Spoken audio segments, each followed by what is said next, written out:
bomb in your face. What's up, guys? Dotsaman Diecast here. This is my first mobile podcast. Kimber and I are going hunting up north in Bellingham, Washington. It's about 45 minutes to an hour north of where we're at. And we're going to check out, because there's really not very many hunters or scalpers up in that area. It's a college town. And, you know, the kids there aren't into Hot Wheels, I guess, because there's usually pretty good finds. Sometimes we don't find anything, but it just depends on whether they've stocked the stores or not. So bear with us if you hear road noise or, I don't know, just screaming.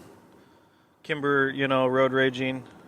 Get out of my way! Oh, you cut me off! So, you know, if you hear any of that, just try to disregard it. She's just living her best life, and I'm just along for the ride. So we're going to head up to Bellingham, Washington. We're going to hit up Walmart, Target, and probably Fred Meyer are the go-tos, the bigger stores. Hopefully, we're going to find maybe a 2-pack. I don't know whether those BRE Datsuns are going to be in our area yet. I haven't really kept track of if anybody's posting whether those are in this area yet. I haven't been talking to my local homies lately. Nick, he's usually on top of things, and he's a pretty hardcore collector. So we're gonna head up that way. It's a nice drive. It's a beautiful drive. So I mean, the weather's decent. At least it's not raining at the moment. But there's always like good mountain views and everything on your drive. So I would always encourage you guys to, you know, especially like I've talked about, when you can't find stuff, or if you're, you know, kind of in a lull, if you will, drive out of your area. Go take a hike. Go drive an hour, maybe 2, if you can. We all have busy lives, but, you know, at the same time, if you really want it, if you really want to find some new stuff, or maybe find an untapped area, you got to drive. You got to get out of your own area, especially if you got a bunch of scalpers or hardcore collectors in your area grabbing all the good stuff. So you gotta branch out. You gotta. So we're heading that way. I figured I'd try to do my first mobile podcast. This way I can keep bringing you guys good content, and then I can just do these mobiles, like one when Kimber's chauffeuring me around town and, you know, to and from places. I pay her a lot of money to do that. And by money, I mean love and affection.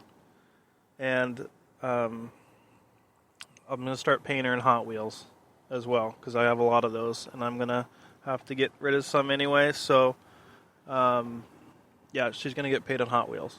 Is that okay? Yeah, she's not excited about that. But, so we're heading up north. Nice day out.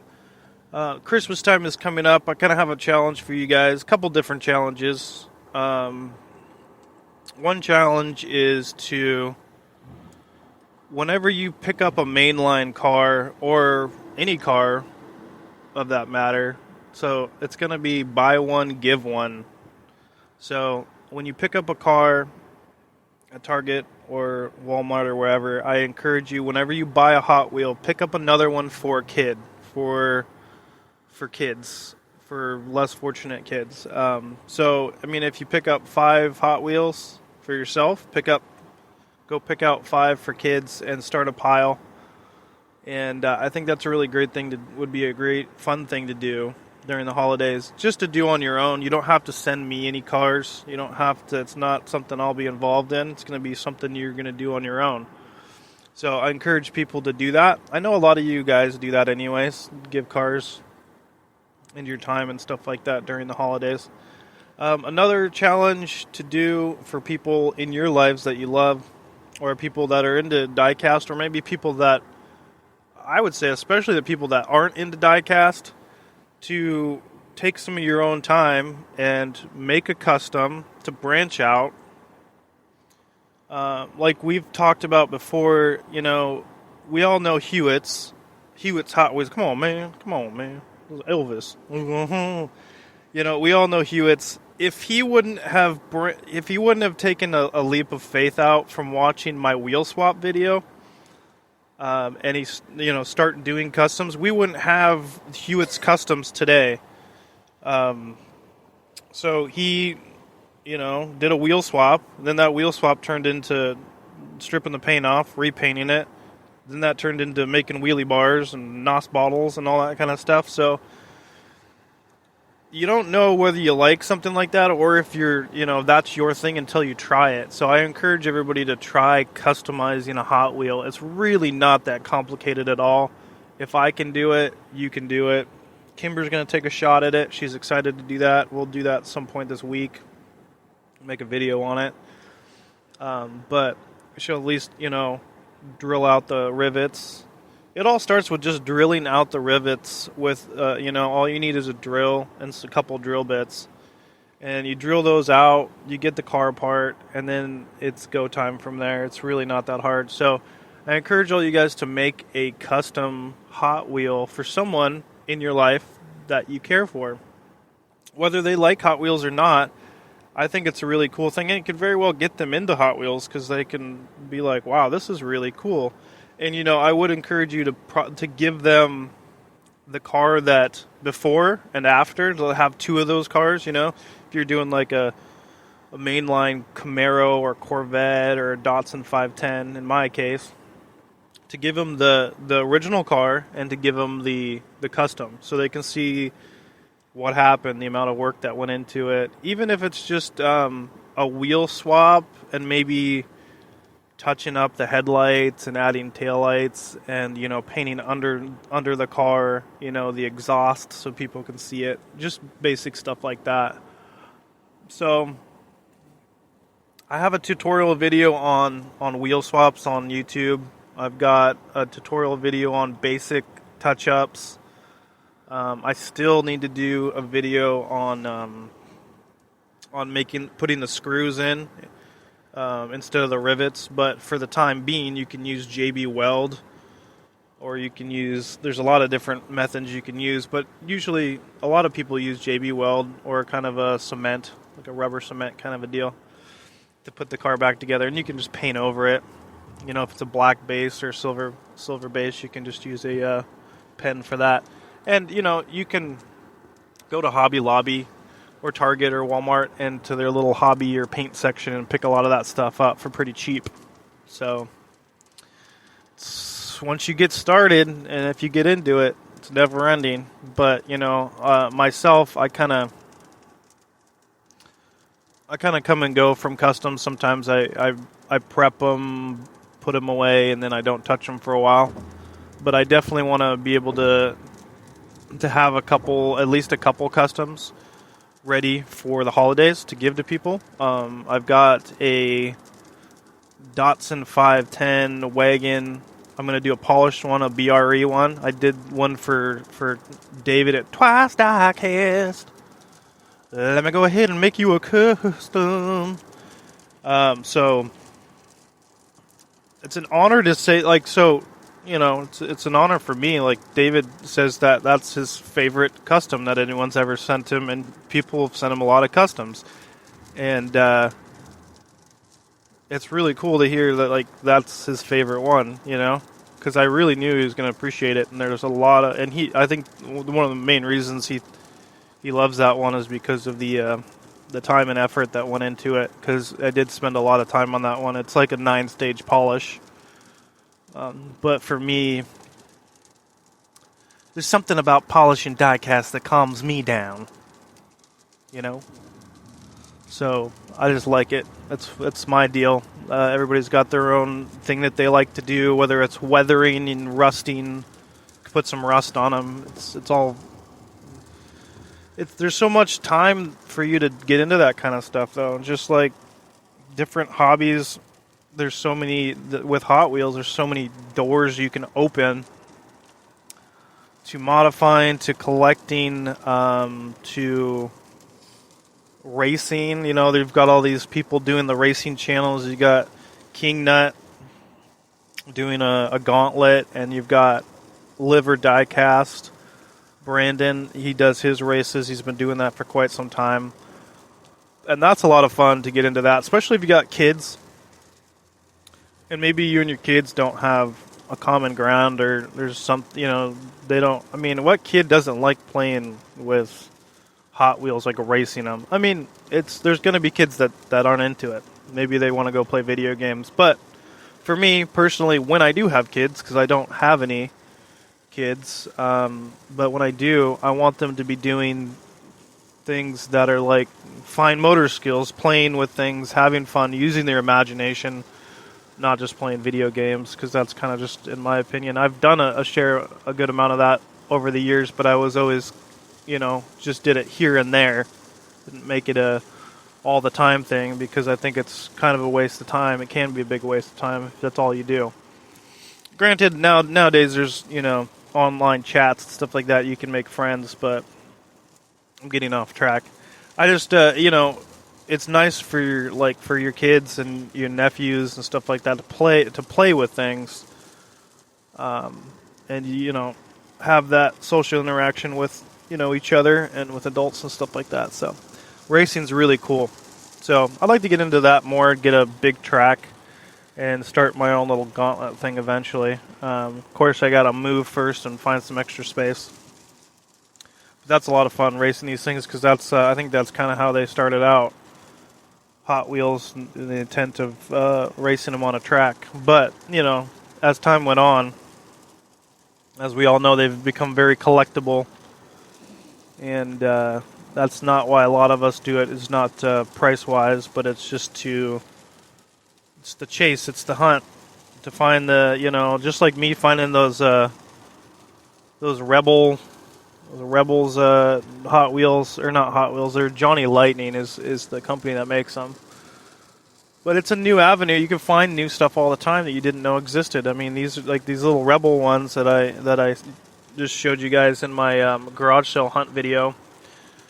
I didn't know they existed, and it's nice to be able to be around a bunch of other knowledgeable collectors that can give you some information if you don't know. Because there's people like Kirby, Curbs Customs, Curbs Garage.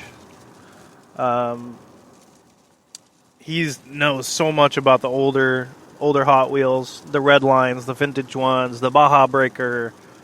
He just did a video on older Ferraris.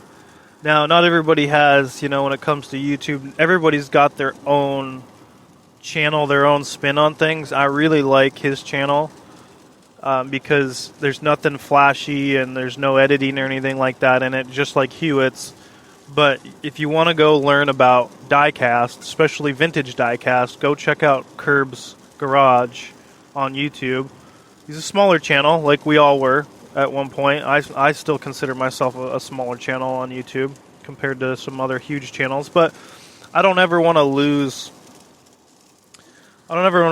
my relationship with my subscribers, and I'll never forget my number one supporters and the people that were there with me from the start, because you all have given me so much inspiration to continue on.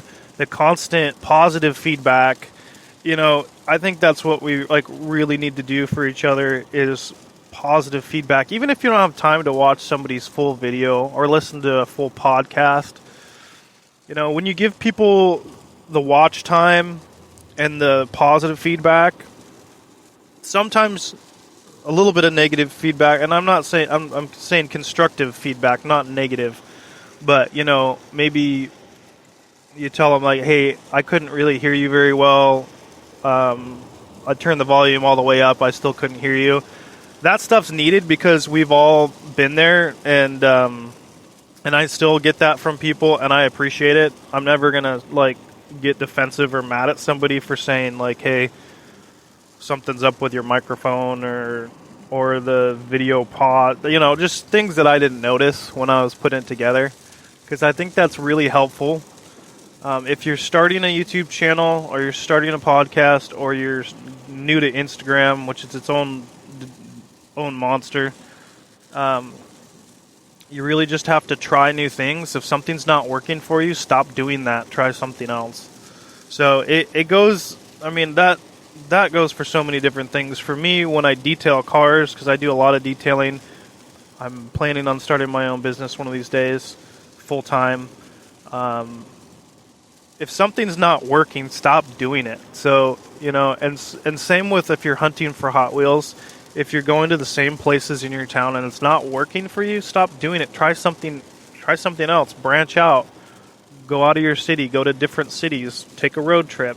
Make it an adventure like we're doing today. I mean, it's raining cats and dogs now, but that's not going to stop us. Right, baby? Right. Sorry, I just broke the mic. So, yeah, we're making not everyone has a beautiful fiance, soon-to-be wife, that loves hunting with them like I do. So I'm just going to brag about that for a second because I can. She loves to go hunt with me and look for cars, and I have to make sure that I'm not going overboard and crazy to where she's done with it. Then we can move on and do something else. And she can do her own shopping sometimes. And never forget, gentlemen,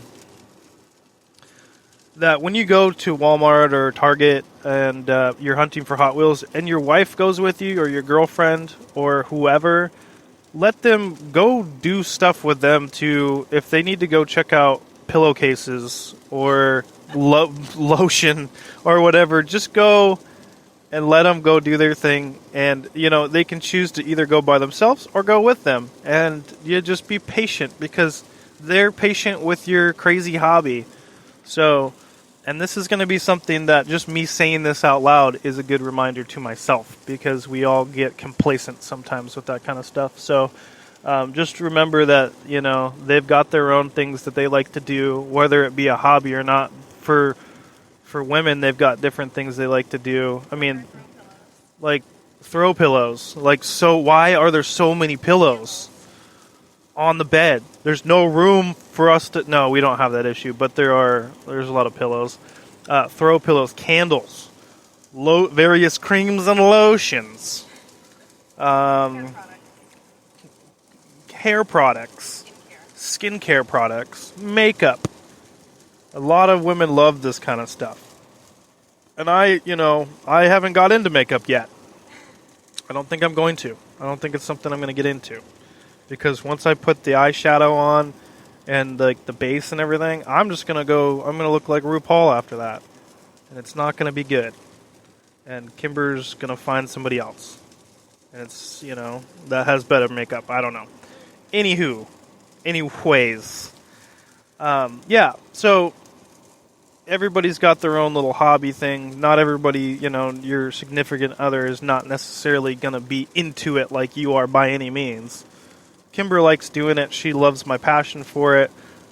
She's very understanding of the time for me to make a podcast or make a video, what goes into editing. She's going to understand that more when she makes her own channel and gets into it herself, because I know she's fully capable of it, and then she'll be amazing at it, because she's really good at graphic design kind of stuff. She made my Datsun Man diecast logo, the one that got taken down for copyright infringements. I think it's Pepsi flagged it, honestly. I don't think Datsun or Nissan cared, because Datsun doesn't even exist anymore, but she put that together like no problem. If you can do that kind of stuff, then you can edit videos. And for anybody that needs any kind of help, I've also been wanting to make a video on how to make like a basic hunting video, or a basic like you're just showing cars off. It's really not that hard. If you guys need help with that, I encourage you to email me at hotwheelsforhope@gmail.com. You guys should have that down by now. I'm pretty much mentioning it in every podcast, it seems like. So all my information to get a hold of me is on my About Me on YouTube or Instagram, Hot Wheels for Hope or Datsun Man Diecast. I really enjoy when people need help learning things, because we're all there. I learned, some editing skills from Derek at Honest Diecast. I learned on how to do like a good hunting video from his videos. Just watching his videos, I still think they're great and better than mine. But it's not about competing with other people. Everybody has their own style, like I've talked about.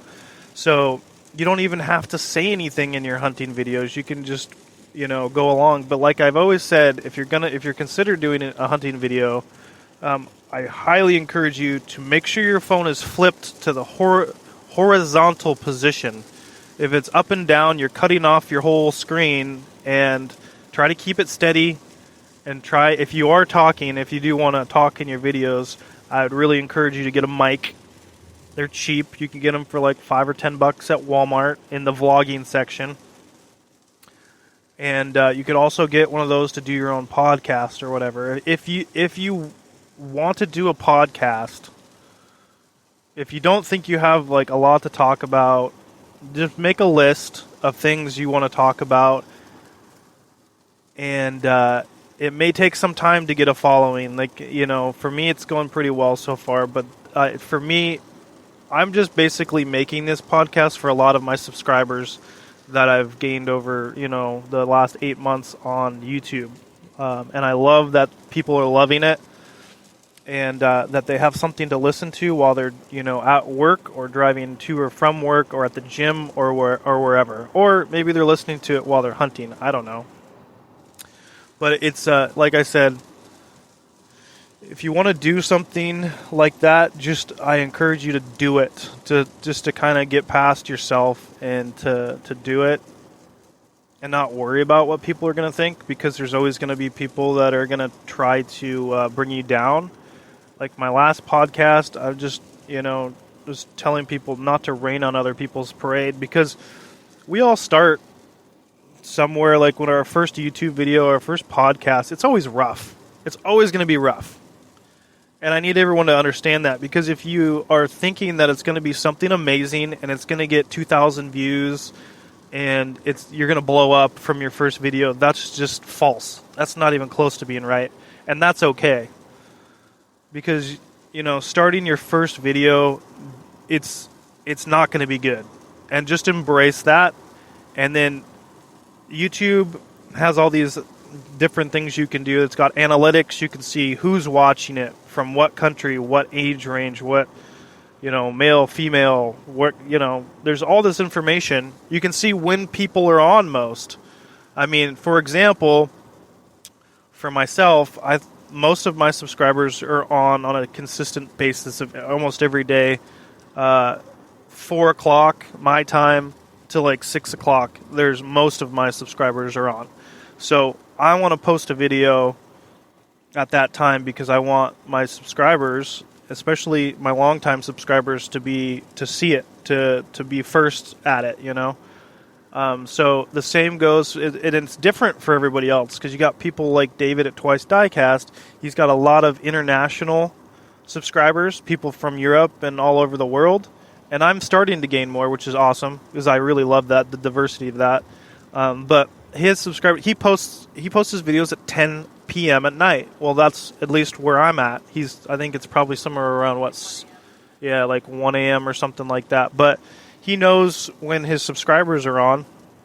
Unfortunately, with these podcasts, I can't really see any of that stuff very well. I think podcasts, if there's somebody out there that can make a better statistic analytics for it, that would be great. But I post every single one of these to YouTube. You right now, you with the face, you're listening to it probably from YouTube.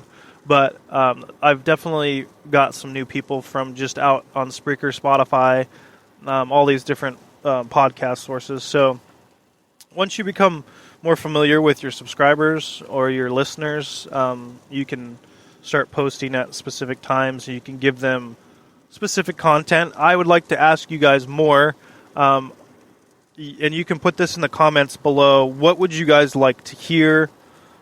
Give me some topics. What do you guys want to hear? What do you want me to talk about? Like, I'm not guaranteed to pick it, but if it's something of substance, and I think that's going to be valuable to the diecast collector community, then let's talk about it. Also, who do you want to come on to the podcast? I know that we've talked about Hewitt's, and Nas is going to get on here. GOGT, Ball of Energy, man. And I'm going to get Curbs Garage on here, because I love Curbs, and he has been nothing but supportive of my channel. He sent me some really cool cars. I was, and here's something I want to touch on real quick because he's such a great guy. I told him I donated a lot of my own cars to Twice Diecast. He was doing a fundraiser for Samaritan's Purse for kids, shoe boxes. Sorry, we've got an incoming call here. All right, so sorry guys, we had a very important phone call come in. Not that you're not important, but anywho. So with Curbs, he sent me a bunch of cars, and some of the cars I liked a lot, and a couple of them weren't my cup of tea. So I donated those ones, unopened ones to charity, and he was like, and I told him I was gonna be doing that, and he was like, yeah, no problem, man. It's for the kids. So it's all about sharing and getting them out to other people and stuff like that. So it's good when people understand if you send somebody 5 cars and they already have those cars, maybe they give it away to their friend, or give it away to charity. Who knows? But it's good for people to be really kind-hearted about giving, because once you give a car away, it'd be nice if everyone can keep something forever, but circumstances change, and sometimes people need to get rid of stuff, or give it on to somebody else. And I think everyone just needs to understand that. Like, if once you give something up and give it away, if they were to give it to somebody else, don't take offense to that. It's not that they didn't want it. Maybe they didn't have room for it. Maybe, who knows what their circumstances are. So, but I appreciate Curbs Garage. Awesome dude. It'll be nice to have him on a podcast because, like I said, he's a wealth of information. I've learned a lot from him. Make sure to check out his YouTube channel. Like I said, he's real raw. Like Hewitt's doesn't do any editing or anything. That's just not his deal. But you can learn a lot from him, and he's a very kind, modern gentleman, is like I like to say. And we love him. So we're going to end the podcast for now. Maybe I'll do another one on our drive home and tell you about what we found, what we ran into. Maybe we'll run into like a street fight or something I'll have to get involved with. I don't know. Who knows? Right, babe? Who knows? Why are you laughing? If I have to defend your honor, I will. I'll fight somebody with Hot Wheels too, probably. Like, I'll throw Hot Wheels at them. And somebody could get a paper cut, and those can get infected. And then, game over. Anyways, love you guys. Thanks for tuning in. Sorry for the quick interruption. I'm sure you guys can move on with their lives. So I may see you guys on the way home. It's a long drive, so keep your head up out there if you're not finding anything. We'll see if we can find something today, and I will let you know. God bless you guys. Have a great day.